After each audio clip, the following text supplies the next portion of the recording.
First recognize the chairman of the full committee, Mr. Walberg, for 5 minutes.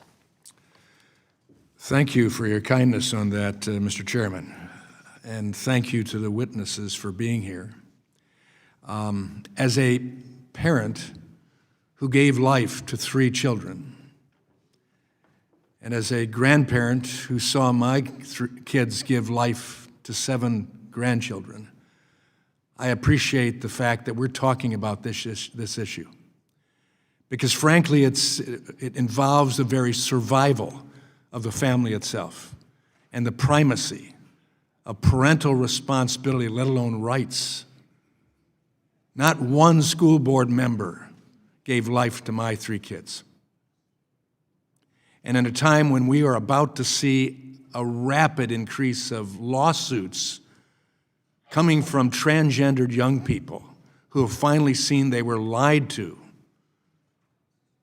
I'm hoping that Montgomery County schools will receive significant lawsuits in the process. We need to remember as well that parents can't opt out of paying local public school taxes. That's the difference, Mr. Rothschild, that we're talking about here. They can't opt out of paying for something that they disagree with strongly. Though they can leave the schools, they still pay the taxes. Mr. Baxter, thank you for your work at the Supreme Court to defend parents. You are doing the Lord's work, truly the designer's work. It's been over 6 months since Mahmoud was decided. Have states been adjusting their policies to align with the court's decision in Mahmoud, or are states looking for ways to work around the court's decision? Microphone. I think it's important to remember that school boards across the country have long had opt-out policies, including Montgomery County itself. It was only when this particular curriculum was introduced that the board withdrew the opt-outs. And so when Mr. Rothschild asked, where will this all go? This was an extreme outlier situation where and there are other schools doing this, pushing an extreme ideology and then trying to block the parents. We're simply asking to maintain the status quo in Mahmoud to allow parents to continue to make these decisions, especially on issues of gender and sexuality, where all 50 states require some kind of parental consent. But there are some states that are continuing to buck the rule from the court. We'll have to be watching that carefully. Thank you. Mr. Doherty, Christian parents have drawn a lot of attention in this case, but it wasn't just Christians who objected to what the Montgomery County Public Schools did. Can you talk about why parents from other faiths found the school system's policy so concerning? Sure. As a practicing Catholic, I know that tradition best, and I understand how it violates, that tradition. But certainly, as Mr. Baxter knows, his clients included Muslims, Eastern Orthodox. I think there were some Jewish parents involved, so all the Abrahamic religions were represented.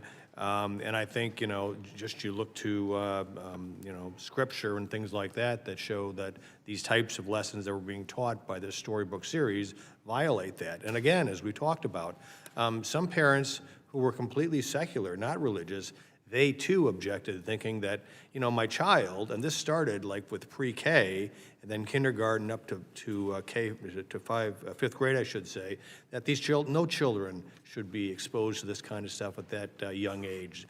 And the notion that the school board was trying to do so offended a lot of people, religious and even non-religious. Yeah, they could see it went against science and even common sense. Ms. Parshall-Perry, you mentioned in your testimony, and I quote, that parental rights are pre-political, ancient, and fundamentalist. I agree fully. Can you explain more what that means and how these 3 pillars are essential to preventing government tyranny?